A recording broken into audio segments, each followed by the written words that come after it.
జగన్మోహన్ రెడ్డి గారు నెల్లూరు వెళ్ళారు. కాకాని గోవర్ధన్ రెడ్డి గారిని అలాగే ప్రసన్న కుమార్ రెడ్డి గారిని వీళ్ళిద్దరిని పరామర్శించి వచ్చారు.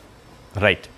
ఈ పరామర్శ తరువాత అక్కడ జనసంద్రాన్ని చూసిన తరువాత టీడీపీ నేతలు ఏం మాట్లాడుతున్నారో మాట్లాడుకునే ముందు ఇప్పుడు మీకు కొన్ని స్క్రీన్ షాట్స్ చూపిస్తాను.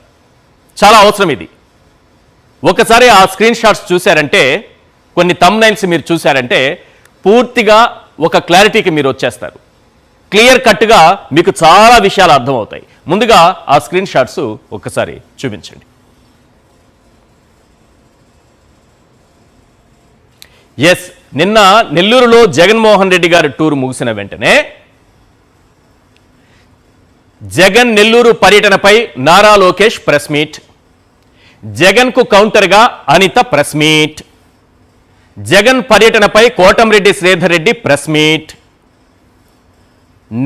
జగన్ నెల్లూరు పర్యటనపై వేమిరెడ్డి ప్రశాంత్ రెడ్డి ప్రెస్ మీట్, జగన్ నెల్లూరు పర్యటనపై సోమిరెడ్డి చంద్రమోహన్ రెడ్డి ప్రెస్ మీట్.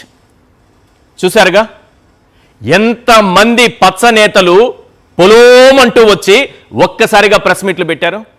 ఎందుకు అంత అవసరం వచ్చింది? ఎందుకో తెలుసా? భయం, టన్నుల కొద్దీ భయం. నేను ఇంకా క్లియర్గా మీకు కొన్ని విషయాలు చెప్తాను. వేలాది జన సందోహం మధ్య జగన్ నెల్లూరులో అడుగుపెట్టి కాకాని ప్రసన్న కుమార్ రెడ్డిని పరామర్శించి వెనుదిరిగిన వెంటనే బాబు గారి ఆదేశాలతో ఈ పచ్చనేతలు పొలోమని వచ్చి ప్రెస్ మీట్లు పెట్టేశారు. ఆఫ్టర్ ఆల్ పులివెందుల ఎమ్మెల్యే అన్నారు. ఆఫ్టర్ ఆల్ 11 సీట్లున్న పార్టీకి అధ్యక్షుడు అన్నారు. అసలు జనమే రాలేదన్నారు. మరి ఇంతమంది గుంపు కట్టి మీడియా ముందుకొచ్చి ఎందుకు జగన్ పై వ్యక్తిగత దాడికి దిగారు? అసలు జనమే రానప్పుడు గుంతలు ఎందుకు దవ్వారు?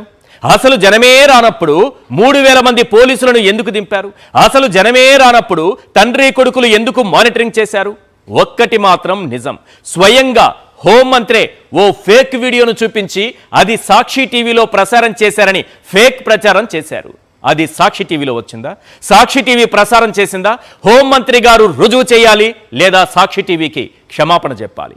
ఇక చంద్రబాబు గారు సైతం మేడం గారు చూపించిన వీడియోపైనే మాట్లాడారంటే వీళ్ళు ఏ స్థాయికి ఎదిగారో అర్థమైపోతుంది.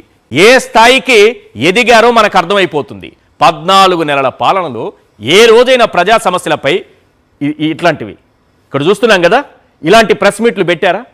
ఏ రోజైనా ఈ రాష్ట్ర అభివృద్ధిపై ఆలోచన చేసిన వ్యక్తులైనా వీళ్ళు? ఏ రోజైనా వీళ్ళు ఇలాంటి ప్రెస్ మీట్లు ప్రజల కోసం, రాష్ట్ర సంక్షేమం కోసం, ప్రజా సంక్షేమం కోసం ఏ రోజైనా పెట్టారా? లేదు.